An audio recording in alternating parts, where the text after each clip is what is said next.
Well, it's been 8 days off methadone, which means that I'm officially through the most acute phase, which would be days 1 through 7, and I'm entering this second sort of acute phase of days 8 through 14, which is really just mostly fatigue oriented, and also when your dopamine starts to come back online. But now that I'm off the methadone and kind of getting out of this acute crisis phase, there's been some other stuff coming up for me, and it's a little uncomfortable to look at.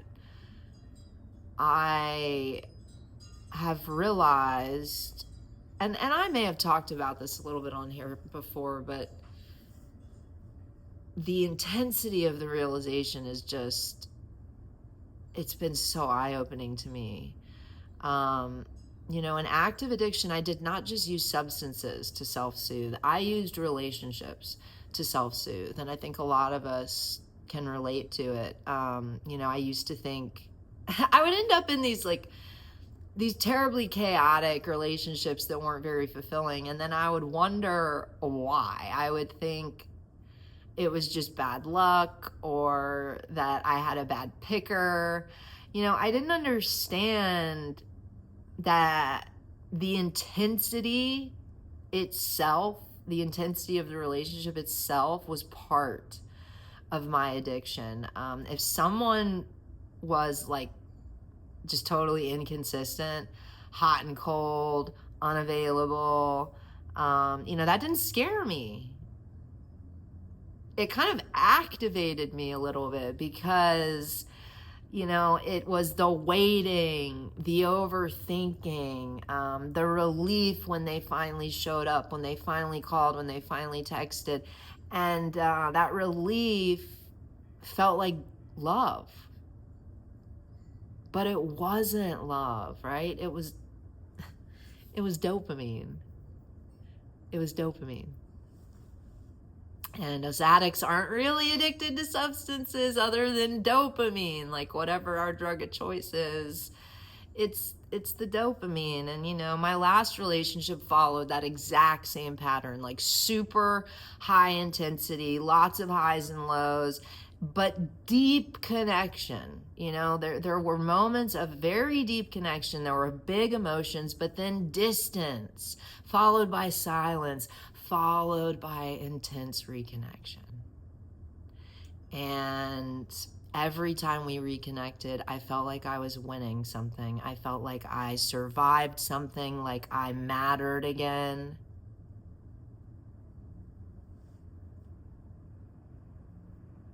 That spike, the rush, the adrenaline, the dopamine. It was the same cycle I knew from substances. The exact same cycle.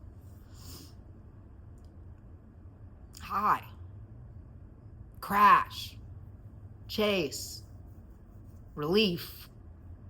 Sound familiar? Addiction wires your brain for extremes. I've talked about this on here, and you get used to those crashes. You get used to the spikes. You get used to the intensity, and then you live in it.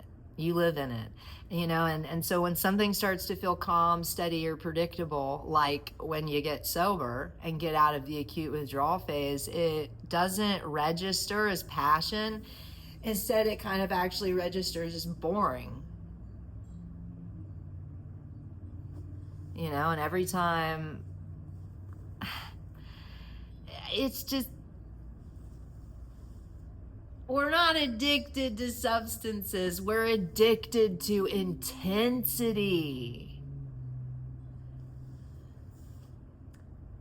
That's what I'm learning with myself. And what's strange, though, is that my nervous system seems to be changing. Like, I seem to actually be recognizing that chaos pretty quickly in people and pulling back. It doesn't feel exciting anymore. It actually feels wrong. It almost feels physically sickening. Calm definitely still feels unfamiliar to me. And that boredom can be hard sometimes, but chaos doesn't feel romantic to me anymore. It truly doesn't. You know, I already participated in those dynamics. I've already ignored red flags. I've already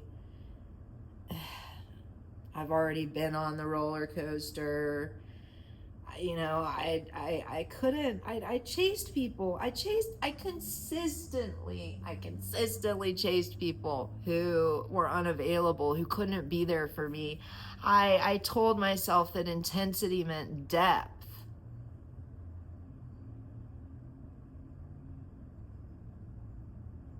But it didn't. It didn't. And it doesn't.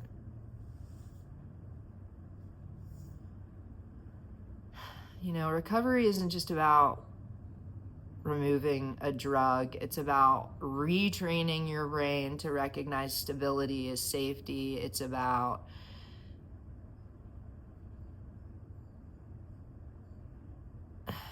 retraining your brain to find healthy ways for to get that dopamine. We shouldn't be getting our dopamine from relationships. We shouldn't be getting our dopamine from other people. Other people are inconsistent. You know, like, it's hard. I think it's harder than people realize it is. And that's why so many people relapse. They think that they're going to get out of this acute phase and everything is just going to fall together and feel right. And then it doesn't. And then we don't understand why. The calmness feels like something's wrong.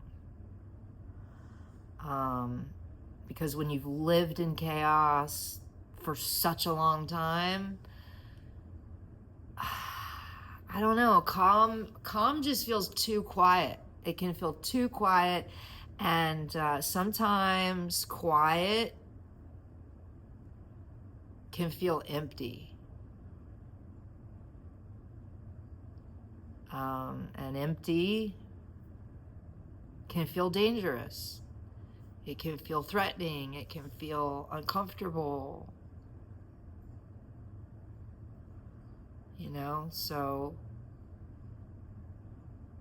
I'm trying to learn that quiet might actually be peace. That calm might actually mean peace. It doesn't mean that anything's wrong.